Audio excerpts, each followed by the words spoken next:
Eka Nikmatul Huda, a photographer based in Jakarta, brings us to a Muslim boarding school in Padang Panjang, West Sumatra, initiated by a 23-year-old Rahmah El Yunusiah. Eka has beautifully transformed colorful moments in the boarding school into unforgettable images. Mystical dust over there, the young women sharing laughter in a class. Through her project titled Muslima, Eka reflected on what it means to be a Muslim woman by engaging herself with the community.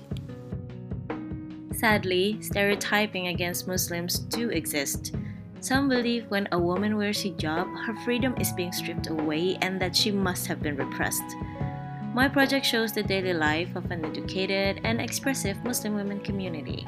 For me, wearing a hijab is an act of confidence and dignity in practicing Islamic faith. It is our fundamental right to express ourselves and choose what we want to wear, including a full Muslim attire on when we go for a swim.